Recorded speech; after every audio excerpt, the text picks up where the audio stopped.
生日当天，我看到了弹幕，才知道我是亲儿子和丈夫的攻略对象。只要攻略成功，他们就能获得巨额奖励，就能光明正大和反派林一柔在一起。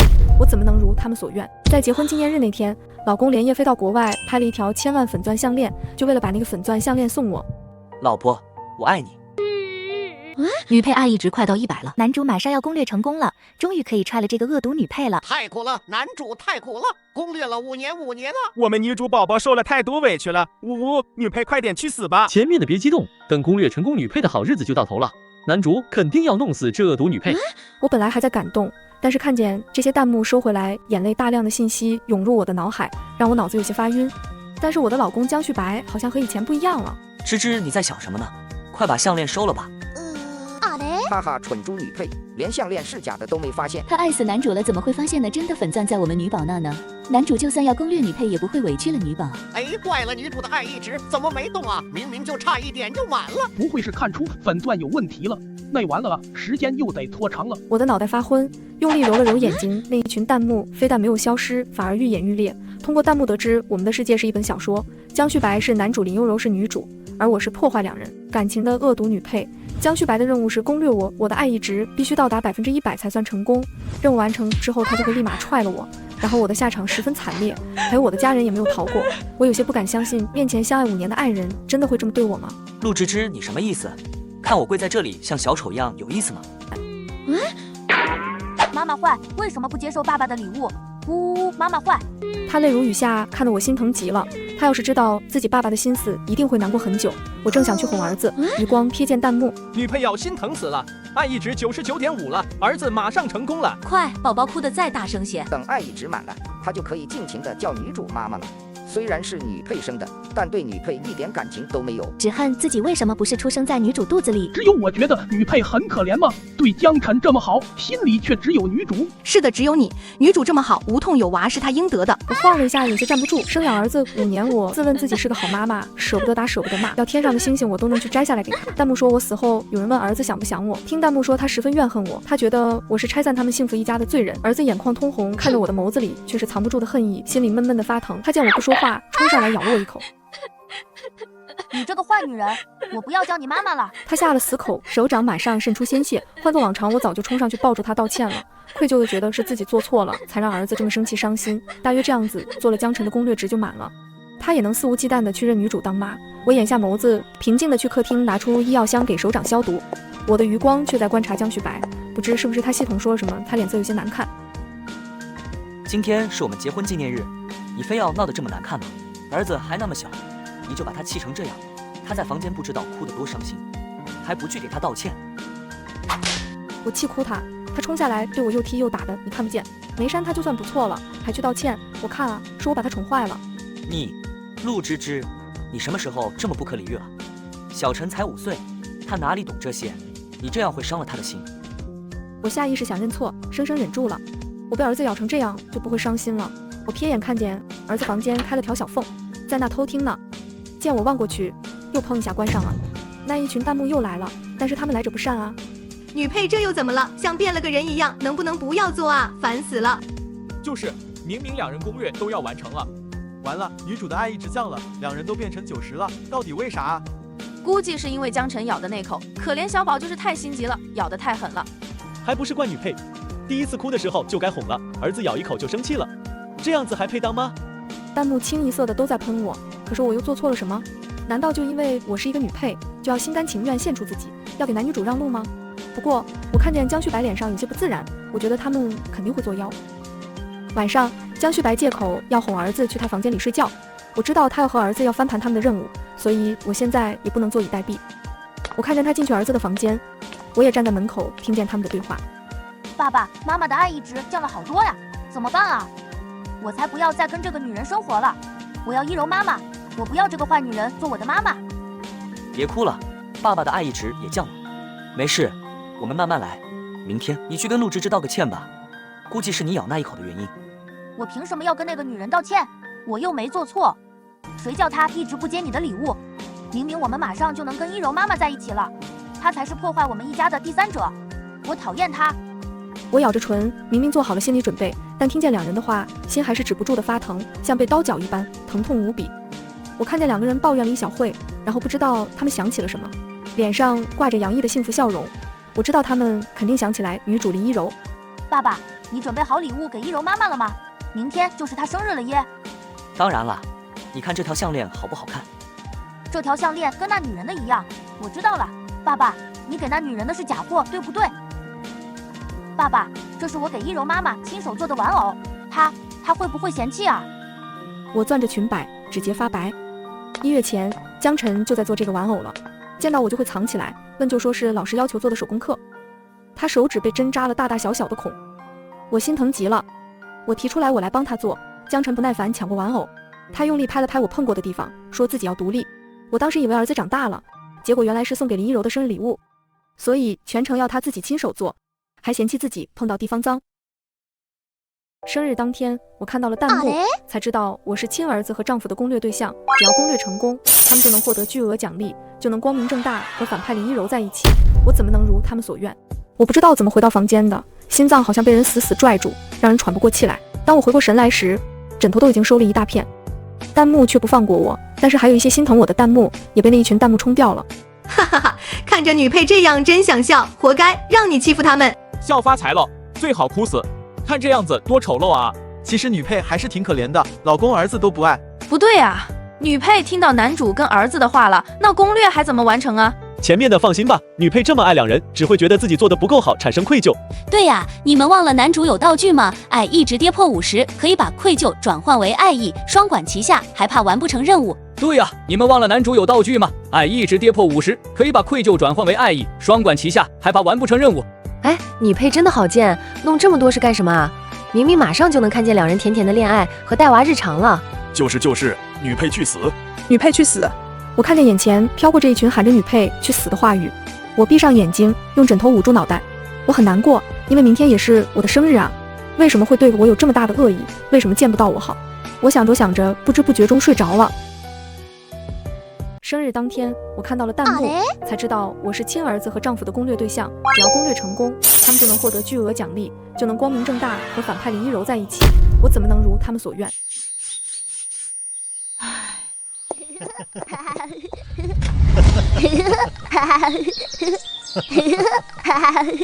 小懒猪，起床了，快来尝尝长寿面，我的小猪生日快乐。每年过生日的时候，江旭白都会亲手给我下一碗面条，会祝我长寿。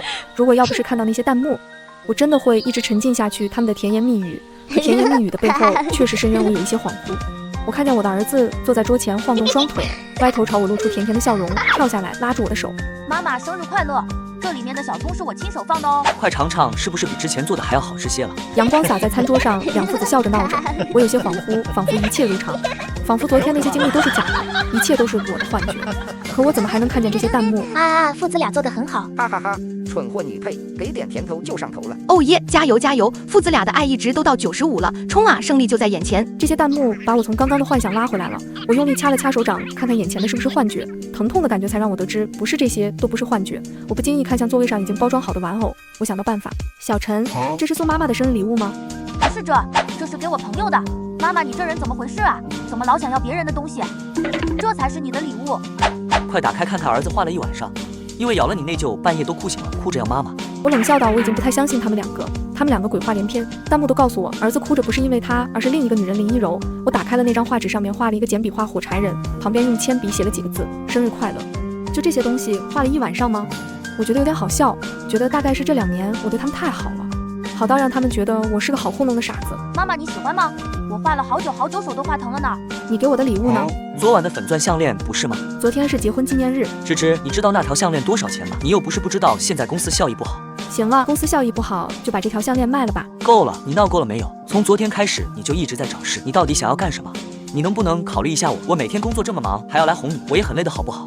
爸爸别生气，妈妈根本不懂你有多辛苦，她不心疼我心疼，呜呜呜，妈妈讨厌，妈妈欺负爸爸我讨厌你。你自己在家好好反省吧。今天公司开会，我会回来的晚些。我要去公司陪爸爸，坏妈妈不反思我就不叫你妈妈了。我拿起筷子尝了一口面条，才发现面条没熟，味道很淡，里面的葱花隐隐约约还能看见有泥。每年都是这个味道，为什么我今天才发现这个面条难吃？我坐在桌前发了一会呆。除了第1年陪我过生日，他之后以各种借口推脱。我吐了一口气，既然是生日，那我就要好好过。我化了美美的妆约闺蜜去逛街。生日当天，我看到了弹幕，才知道我是亲儿子和丈夫的攻略对象。只要攻略成功，他们就能获得巨额奖励，就能光明正大和反派林一柔在一起。我怎么能如他们所愿？我和闺蜜愉快的逛街，那些恶毒弹幕出现，恶心了我一下。虽然里面有明理的弹幕，只可惜一个大染缸里不允许出纯洁的东西。闺蜜问我去哪里吃饭，我勾了勾唇，选了个餐厅，是江旭白他们3人吃饭的地方。我倒要看看，如果攻略失败，所谓的男女主会怎么样呢？车刚停稳，闺蜜就疯狂摇着我手臂。这不是你家那位吗？怎么跟个女的在吃饭？哎，那小孩不是江晨吗？那个女的是江旭白的助理林一柔，柔软娇弱，那双桃花眼深情的能滴出水来，真是人如其名。我看见我那个蛮横霸道的儿子乖乖巧巧靠在她怀里，他们不知道说了什么，乐得哈哈大笑。江旭白坐在对面，含情脉脉，笑容宠溺看着他们2个，真是幸福的一家3口啊！我的眼泪刷一下就流了下来了，一半是真，一半是演的。我知道好戏就要开始了，这是误会吧？这是他的同事吧？他不会的。你看看这2人的眼神，清白吗？要不是江晨在，2人都要亲在一起了。还有那江晨要认小三当妈妈，我们一起吃饭的时候，他什么时候这么黏你了？你再不去，他们真要变成一家人了。闺蜜半拖半拽把我拉下车，弹幕说我的爱意值正在疯狂下降，现在爱意值已经到80了。刚刚还说笑笑的2父子瞬间变了脸色，四处张望起来，应该是那个系统在提醒他们。然后他们看见正好对上气冲冲的闺蜜和满脸泪水的我。生日当天，我看到了弹幕，才知道我是亲儿子和丈夫的攻略对象。只要攻略成功，他们就能获得巨额奖励，就能光明正大和反派林一柔在一起。我怎么能如他们所愿？江旭白，你不要脸！芝芝，不是你看到的这样，我们刚开完会出来吃饭。旭白，这条项链是怎么回事？为什么跟我那条一模一样？芝芝姐，你误会了，这是我自己买的仿品。妈妈，呜，你不要这样子好不好？好丢脸啊！你看餐厅这些人都在盯着我们，一柔妈、一柔阿姨都要被你吓哭了。小陈，你也会骗妈妈了是吗？那个玩偶是你送给她的吧？没有骗你，一柔阿姨是小陈的朋友啊。妈妈，你都收到我送你的生日礼物，为什么还要抢一柔阿姨的玩偶啊？你想要让爸爸再给你买10个都行啊。那群弹幕对着江晨让我的爱意值下降感到十分慌张。完了，宝宝你别说话了啊！女配的爱意值疯狂下降了，跌破70了，还在下跌。芝芝，你别这样，这样子我也会很难受。你哭，我的心都要碎了。是我的错，今天是我没安排好，想到加班完正好带着一柔出来吃饭，是我的错，都是我的错。爸爸，都怪我，是我不好，是我看着一柔阿姨没带饭觉得可怜。妈妈，你要怪就怪我好了。对不起，芝芝姐是我的错，我不该跟江总出来吃个便饭。我觉得这一幕很可笑，旁边的弹幕全都在责骂我。好可怜的一家3口，被恶毒女配如此折磨。女主要哭出来了，我好心疼，抱抱女宝。能不能突然闯进来一辆车把女配给撞死？支持，真搞不懂女配这么咄逼人干什么。等男主攻略成功，有你受的。攻略成功，下辈子都不可能了。我怎么可能会让他攻略成功？接下来该我的表演了。生日当天，我看到了弹幕，才知道我是亲儿子和丈夫的攻略对象。只要攻略成功，他们就能获得巨额奖励，就能光明正大和反派林一柔在一起。我怎么能如他们所愿？这就是你说的仿品吗？江旭白，原来你送我的那条是假货啊！真不要脸，送小三真品给原配假货。别这样行吗？有什么事回家说，我会给你解释的。芝芝，我们回家好不好？一柔只是个小姑娘，你们别欺负她，我的钱都是你的，何必在乎一条项链的真假呢？你不知道，芝芝家里很难的。我无视他的话，绕着餐桌走了一圈，拿起江晨做的玩偶，里面也塞了一张画纸，上面用水彩笔认认真真的画了3个小人，最中间的小人脖子上还戴了条粉色项链。他坐在桌前，对着蛋糕许愿，旁边用彩色的字写着：一柔妈妈生日快乐，晨晨永远爱你，真是幸福的一家3口。虽早有了心理准备，手却依旧止不住发抖。弹幕也在为他们担心。完了，爱意值跌破50了，男主快用道具啊！不是，没人说女配手真贱吗？随便翻别人东西，就是要我再直接砍了女配的手。男主换道具了，快让女配愧疚。江旭白和江晨的脸色白了红，红了白，大约是收到了江旭白换道具的提示。妈妈，你为什么要偷看我的东西？一柔阿姨很温柔，给了我很多你给不了的东西，你为什么不反思反思你自己？你真的是个好妈妈吗？既然你觉得他对你好，你就叫他妈妈好了，反正你也叫他一柔妈妈了，不是吗？妈妈，我不是，我没有。江旭白，你爱上别人大可告诉我，我也不是死缠烂打的人。生日当天，我看到了弹幕，才知道我是亲儿子和丈夫的攻略对象，只要攻略成功，他们就能获得巨额奖励，就能光明正大和反派林一柔在一起。我怎么能如他们所愿？那群弹幕看见我的反应都疯掉了。这是什么情况？女配为什么没有内疚值？爱一直跌破40了，完了，男主要受到系统惩罚了啊！有没有人能救救可怜的男女主啊？芝芝，我没有爱上别人，我今生今世只会爱你陆芝芝一个人，听我解释好不好？对不起，江夫人，我不知道这条项链对你这么重要。江总只是看我家庭困难才送我的，你真的误会了我们的关系。我跟江总清清白白。江总，我今天就辞职，没脸再当你的助理了。小陈，江夫人才是你的母亲，以后别乱叫了。林一柔说完，捂着脸哭着跑出去，两父子脸色一变，张嘴想留住他，但因为系统的警告，最后什么也没说。这一群弹幕也随之跟他们一起松了口气。呼，松了口气，爱一直回升了一些，系统暂时不会继续惩罚了。呜，谁来心疼我们女宝？被女配气成这样了。女配死开，等攻略成功第一个拿你开刀。不是，没人觉得把小三赶走很爽吗？生日当天，我看到了弹幕，才知道我是亲儿子和丈夫的攻略对象，只要攻略成功，他们就能获得巨额奖励，就能光明正大和反派林一柔在一起。我怎么能如他们所愿？江旭白被送去了医院，医生说没什么大问题，应该是气急攻心。江晨坐在床边抱着玩偶痛哭，他为了给我表忠心，把那张画纸给撕了，大约在伤心自己伤了一柔妈妈的心吧。芝芝，没吓到你吧？我有什么事没关系，最放不下的就是你们两屋子，是我的错，我不该没跟你商量，随便把项链送人。林一柔不会影响我们的家，只是个无关紧要的人罢了。江旭白说这句话的时候，仿佛是从牙缝里挤出的不情不愿。在医院这段日子里，我反复试验爱一直下降惩罚的那个度在哪里，跌落40就会受到惩罚，惩罚就是吐血。我觉得那个惩罚不痛不痒，但是我也得到了重要的信息，如果我的爱一值变成0，则判定攻略失败，他们就会被系统夺走一切，包括健康。我突然想到了一个很好的主意，不过先得从长计，让他们从天堂跌落地狱。还有林一柔，他我也不会放过，他们一个都别想好过。回家之后，父子俩终于怕了，他们用尽了一切手段来讨好我。他为了证明自己跟林一柔没有联系，当着我的面把所有的联系方式删除拉黑，然后他更是跑遍全球拍卖我想要的东西。江晨以为我喜欢他亲手做的玩偶，每周都做一个粘土玩偶放在我床头。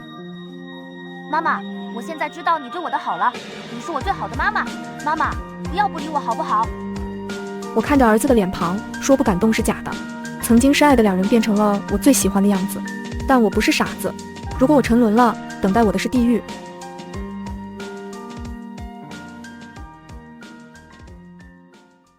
生日当天，我看到了弹幕，才知道我是亲儿子和丈夫的攻略对象，只要攻略成功，他们就能获得巨额奖励，就能光明正大和反派林一柔在一起。我怎么能如他们所愿？自从结婚后，我成了家庭主妇，全心全意照顾家庭。陆家为了照顾我，他的资源几乎都倾泻给了江旭白。我暗中联系父母，让他们停了一些公司业务。喂，妈妈，是我啊。宝贝闺女，哎，我想死你了。我也想死你了。对了，有件事情想找你帮忙。没问题，闺女啊。我想你停了一些公司业务。我知道了，没问题，闺女。听你闺蜜说，那小子不老实，你要是受欺负了，就回来住。他对你不好，跟我们讲，他要是打你，我叫你爸爸给你打回去。没事，妈，我过几天会回来看看你们。好。我决定开始搞事情了。江旭白为了我的爱一直，几乎我说什么都会答应我。一不开心，江旭白就拿公司股份哄我开心。在几个月内，我把父子俩折腾得够呛。在此期间，我在江旭白的公司拿了不少股份，所以我如他们所愿，我的爱一直也稳定在90上下。稳定之后，他们要开始作妖。这不，江旭白又私底下偷偷找到林一柔，他为了补偿林一柔，送了一套郊区别墅。每天晚上加班就是在和林一柔私会，还有儿子脸上的笑容越来越大。那一群弹幕也在半路开香槟了，哈哈哈！女配就算再阻拦又怎么样？两人是男女主，你分不开的。没事，再努力，爱一直就满100了。静待那一天的到来，男主加油啊！不要让我们女宝失望了。上一次可让女宝哭了几天几夜，心疼死我了。我看着这些弹幕，不由自主想着，现在就笑得那么开心，那到那个时候你们还能笑得那么开心吗？生日当天，我看到了弹幕，才知道我是亲儿子和丈夫的攻略对象。只要攻略成功，他们就能获得巨额奖励，就能光明正大和反派林一柔在一起。我怎么能如他们所愿？这天经过弹幕剧透，我得知江旭白为了庆祝两人的纪念日，准备去海岛拍下 X 教授的研究标本送给林一柔。他不用来做别的，只是用作烟花燃料，想看看跟普通的烟花有什么区别。而这研究标本可以用去我们陆家做实验。虽然成功几率小，但万一呢？最重要的是可以恶心两人，而且这一群弹幕已经觉得胜利就在眼前。还好对这标本感兴趣的人少，男宝没花多少钱就拍下来了。有情人终成眷属，就算上亿男主也会拍的。我心要跳出来了，想到男宝女宝会在烟花下拥吻，我就想哭。是啊，被折磨了好久，终于幸福了。没人觉得偷情的感觉很刺激吗？尤其在女配的眼皮子底下。女配大概不知道，就开会的1小时，两人都能酿酿酱酱一番。看到这些弹幕，我只是觉得很好笑。晚上看到他们回来了，我知道好戏马上要开始了。我拿出手机，找出那条拍卖会的信息，递给江旭白。旭白，我好喜欢这标本，拍下来送我呗，我们一起去拍卖会啊。这玩意儿就是个噱头，不值钱的。你要是真的喜欢，我找人给你弄个活的。不要，我就要这个。乖芝芝，这个真的不值钱，拿回来又没什么用。多丑啊！到时候把小陈吓坏了怎么办？妈妈，我不喜欢这个，不要带回来，好不好吗？这个理由有点好笑，要不是知道你们是买给外面的女人的，我还真以为你们是为了我好。这些弹幕还在那里嚷嚷我的愚蠢，不过现在还不是时候。哈哈哈，江晨真聪明，一个眼神就看懂他爸的意思了。他不喜欢才怪，烟花他看得最起劲，还说一柔妈妈想看，长大了给他弄100个标本回来放烟花。行，那我不要了。江旭白松了口气，却笑不出来，但是爱一直又降了10。我看见他脸色，内心涌出来无比爽快。不过他又恢复笑容了，估计是想起了买到一起看烟花的美好时光。到了拍卖会前一天，两父子就精心打扮一番出门了。问他们，问就是出差。小陈最近心情不太好，我抽空带他出去玩玩。老公，你真累啊，要不要我陪你一起去，顺便带小陈去玩玩？不用了，妈妈，你每天都这么累，再跟着爸爸出差，我会心疼的。对，芝芝，你好好在家里休息，我们2-3天就回来了。怎么会呢，儿子，再苦再累，跟着你们也是幸福的。怎么样，我现在就收拾东西跟你们一起吧。哎，算了，你工作也忙，我也不去添乱了。两人同时重重松了口气，大约是怕我再反悔，江旭白抱着江晨头也不回地冲出家门，仿佛后面有鬼追似的。我心中讥讽，看把这两人吓的。第二天一早，我才从家里出门，到了海岛，远远就看见3人在沙滩上玩水。我戴上墨镜回了房间。生日当天，我看到了弹幕，才知道我是亲儿子和丈夫的攻略对象。只要攻略成功，他们就能获得巨额奖励，就能光明正大和反派林一柔在一起。我怎么能如他们所愿？晚上拍卖会正式开始。正如弹幕所说，对这个感兴趣的人的确很少。江旭白势在必得，每次他出价，我都在他的基础上加一点。10几轮下来，江旭白很烦躁了，他当着所有人的面说：“这是我想送给我妻子的纪念日礼物，可否请大家高抬贵手？”你送他纪念日礼物关我们什么事？拍卖各凭本事，人家喜欢为什么要让给你？就是啊，架不起架就别当大尾巴狼。他是一主办方暂停，想见一见我，我自然是答应了。这场无聊的攻略游戏也该到头了。他见到我的刹那，江旭白血色进退，身子不住往后退。他不敢相信我居然来了，看见他的血色全无，我觉得十分有趣，这一场面非常好看。芝芝，你怎么会在这？我刚想开口，还没有说出话来。休息室的门哐一下被推开，江晨拉着林一柔的手兴冲冲走进来，我不由自主感叹道：演员都已经到位了，那么好戏就要开始了，我已经准备就绪了。一柔妈妈，你放心，我爸爸今天一定给你拍下来。你这么漂亮，一定能说服那个卖家把它让给你的。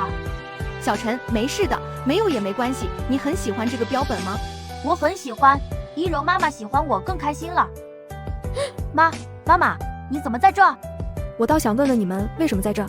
不是说出差吗？不是说讨厌这个标本吗？瞒着我来偷偷拍给你的妻子是吧？没有的，妈妈，我一点不喜欢那个标本，我没有骗你。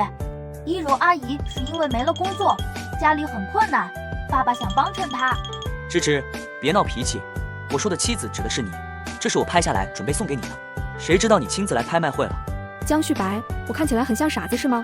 我掏出手机，上面正是3人在沙滩上玩乐的视频。江旭白和林一柔更是仗着没人认识，在沙滩上搂搂抱抱。如果要是有张床，两人指不定能干出什么来。那一群弹幕又开始叫了，一直在辱骂我，但是还有人是明事理的。完了，这次是真完了。没人说女配很心机吗？早就看见了不说，还暗戳戳的下套。你要不要看看你在说什么？拜托，现在女配是合法夫妻，找小三还找出优越感来了。糟了糟了，爱一值降到40了，还在降。惩罚开始了。芝芝，我真的没有背叛你，回家好不好？听我解释。江夫人，这就是你的不对了。江总怎么说也是你的丈夫，你怎么能气得他吐血？生日当天，我看到了弹幕，才知道我是亲儿子和丈夫的攻略对象。只要攻略成功，他们就能获得巨额奖励，就能光明正大和反派林一柔在一起。我怎么能如他们所愿？我抬手就给了他一巴掌，那一巴掌打得我十分爽快，我之前的一股气释放出来了。一个小三好意思在我面前说3到4，项链那次已经给过你机会了，怎么插足别人的家庭很有优越感？陆芝芝，你搞清楚了，不被爱的才是小三，我跟旭白是真心相爱的。还有晨晨，我才想问你，一个当妈的能让儿子这么恨你，还很得意。晨晨不止一次告诉我，他想让我做他的妈妈。林一柔又被扇了一巴掌，不过这次动手的人不是我，而是江旭白。我觉得十分搞笑，可能是觉得自己撑不住了吧。现在看狗咬狗的好戏，不用自己动手，看他们自相残杀，看看是你重要，还是他们的命重要。给我闭嘴！我爱的人是陆芝芝，我跟你就是逢场作戏。要不是你勾引我，我怎么可能背叛芝芝？你不是我妈妈，我的妈妈是陆芝芝。你滚，你滚啊！不要破坏我们的家庭。林一柔呆呆地立在原地，泪水在眼眶打转。江旭白转过的眸子里闪过一丝心痛。那一群的弹幕简直就像痛打落水狗一样，在那里无能狂怒的狗叫。不过还是昔日情人现如今变成仇人这个戏码很好看啊！好虐啊！男主也是为了防止爱一直归零才这么说的，可怜女宝根本不知道攻略的事，不然会理解男主的。女配真的好贱，把人逼到这种境界，满意了吗？满意，我可不满意。看到这个弹幕不由自主失笑，他们怎么可以这么天真？旭白，你有苦衷的对不对？你根本不会对我说这样的话。我们的海誓山盟都忘了吗？林一柔，你给我滚！不过可惜他做的这些都不管用，爱一直还是一直往下掉。江旭白渐渐变成血人，林一柔吓得脸色苍白，大喊大叫让人叫救护车。我心里非常痛快，这一天终于到了。在医生来之前，我对他说了一句话：江旭白，你和儿子我都不要了，我们离婚吧。我听见那个系统倒计时到最后一刻，惩罚开始了，标本就被我拿去了陆家实验室了。生日当天，我看到了弹幕，才知道我是亲儿子和丈夫的攻略对象。只要攻略成功，他们就能获得巨额奖励，就能光明正大和反派林一柔在一起。我怎么能如他们所愿？回家第一件事就是让律师起草离婚协议。我在整理过程中才发现，这5年来江旭白送我的东西大多都是假货，真货自然都送了林一柔。当然，这些东西我会一个不落的讨回来。江旭白重病住院，现在查不出原因，拍卖会里到处都是监控，也赖不到我头上来。林一柔不服气，也不愿意交出那些东西，3天2头的来闹。然后他不知道是脑子抽了还是进水了，竟然把记者叫过来闹事情。就是他害了旭白，我可怜的旭白，就是这个恶毒的女人害了他。陆小姐，听说你害江旭白先生进医院了，你有证据吗？没有就喊人过来侵犯我的肖像权和个人隐私权。你有没有人性？你怎么这么冷血？你害得旭白重病住院，还一脸无所事事啊！我看着他硬要过来送死，那就随他意愿吧。你个小三还喊起来冤，我这个正妻都没叫。记者同志，正好你帮我把这些证据发出去。好的，陆小姐。保安来送客。是陆小姐。不被爱的才是小三，陆芝芝，你才是小三。经过记者的登报，林一柔变成了人人喊打的小三。现在是解决离婚这件事情，江旭白不愿意签离婚协议，要见我一面，面是不会见的，不愿意签也没事，直接起诉。反正他出轨的证据我全部都有。半年后，我成功离婚，江晨哭闹着来找我了几次，我只见了他1次。我蹲下身理了理他许久未剪的头发，让你出生在我肚子里是我的错，现在你自由了，去找你想要的妈妈吧。不要，你是我妈妈，你才是我妈妈啊！可我不要你了。林一柔带走他时还得意地冲我挑眉，他不知道他的倒霉日子也快来了，因为系统的惩罚，江氏集团这半年来倒霉到底，濒临破产，母亲趁机收购了江氏，江旭白破产了，还欠了一堆外债，医院的医药费也给不起了。听说他们一家3口只能住在廉租房，为了赚钱，竟逼林一柔出去卖身赚钱。2年后，再次听见他们的消息，江旭白病重死了，林一柔跟着老男人跑了，江晨进了孤儿院，弹幕再也看不见了。我想，我现在不再是恶毒女配，而是自己的女主。